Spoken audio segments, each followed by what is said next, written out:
बिस्मिल्लाहिर्रहमानिर्रहीम। सादा मुंडा वईस के प्यारे दोस्तों, अस्सलाम वालेकुम। दोस्तों, उम्मीद है आप सब खैरियत से होंगे।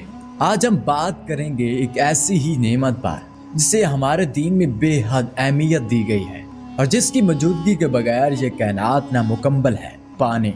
जी हाँ, पानी को इस्लाम में क्या मकाम दिया गया है, इसके मोजात क्या है और जदीद साइंस भी इस बारे में क्या कहती है, ये सब जानने के लिए हमारे साथ जुड़े रहिए। दोस्तों, जरा गौर करें, क्या हमने कभी सोचा है कि पानी जो हमें हर जगह मिलता है, इसकी इस्लामी तालीमात में कितनी कदर कीमत है।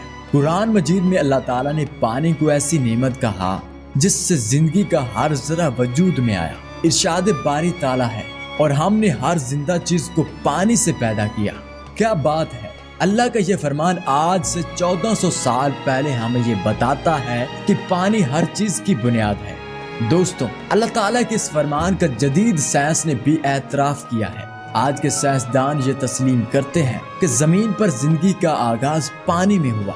पानी ही वो वाहिद अंसर है जो जिंदगी को बरकरार रखता है। हर जानदार जिस्म में 70% पानी मौजूद होता है और हमारे सेल के अंदर होने वाली हर एक केमियाई सरगर्मी में पानी का बुनियादी किरदार होता है। पानी न सिर्फ जिस्मानी तौर पर अहम है, बल्कि ये रूहानी और इखलाकी तौर पर भी अहमियत रखता है। हमारे प्यारे नबी सल्लल्लाहु अलैहि वसल्लम ने हमें बार बार पानी को बचाने और इससे ज़ाया न करने की तलकीन की। एक हदीस में आता है कि आप सल्लल्लाहु अलैहि वसल्लम ने फरमाया, पानी ज़ाया न करो, चाहे तुम बहते हुए दरिया के किनारे ही क्यों न हो। सोचे, क्या ऐसी बात किसी इंसान के दिल को नहीं छू सकती। आज हम अपने घरों में इतना पानी ज़ाया करते हैं कि जैसे ये कभी खत्म नहीं होगा। लेकिन याद रखें कि इस्लाम हमें हर नेमत की कदर करना सिखाता है। अब जरा इस बात पर गौर करें कि वुज़ू में पानी का इस्तेमाल किस कदर सोच समझ कर सिखाया गया है। हम रोज 5 वक्त वुज़ू करते हैं और इसमें अल्लाह ताला ने पानी को पाकीज़गी का जरिया बनाया। वुज़ू सिर्फ जिस्म की सफाई ही नहीं बल्कि रूह की पाकीज़गी भी है।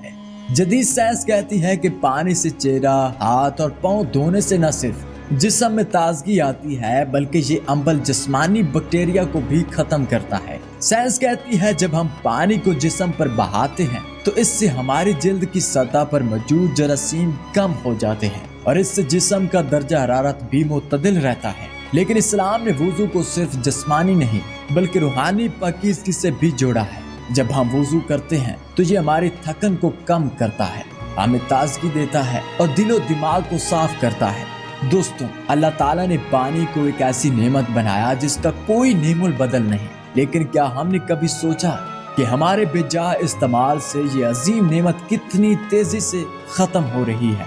महरीन मौलियात हमें बार बार खबरदार करते हैं कि अगर हमने पानी के इस्तेमाल में एहतियात न की तो शायद आने वाली नस्लें इससे महरूम रहेंगी। आज दुनिया के कई ममालिक में लोग बूंद बूंद पानी को तरस रहे हैं और हम इसे ज़ाया कर रहे हैं। अल्लाह ताला ने कुरान में पानी की कमी को एक अजाब के तौर पर बयान किया है। तो क्या हम अल्लाह की नेमत को यूं ज़ाया करके अजाब को दावत नहीं दे रहे। दोस्तों, आएं आज हम ऐद करें कि हम पानी को एहतियात से इस्तेमाल करेंगे और इसको ज़ाया नहीं करेंगे। पानी को बचाना एक इबादत है और हमें अपनी आने वाली नस्लों के लिए इस अजीम नेमत को महफूज रखना है। पानी को संभालना है, इसकी कदर करनी है और दूसरों को इस बारे में आगाह करना हमारी जिम्मेदारी है। आखिर में अल्लाह ताला से दुआ है कि वो हमें अपनी हर नेमत की कदर करने की तौफीक अता फरमाए और हमें इन लोगों में शामिल करे जो इसकी जमीन पर इसके निज़ाम को बिगाड़ने की बजाय संवारने का काम करें। आमीन। दोस्तों, इस वीडियो को देखने का बहुत शुक्रिया। अगर आपको ये वीडियो पसंद आया हो तो इसे दूसरों तक पहुंचाएं। इस वीडियो को लाइक और सब्सक्राइब करें और अपने कमेंट्स में अपनी राय जरूर दें। अल्लाह हाफिज।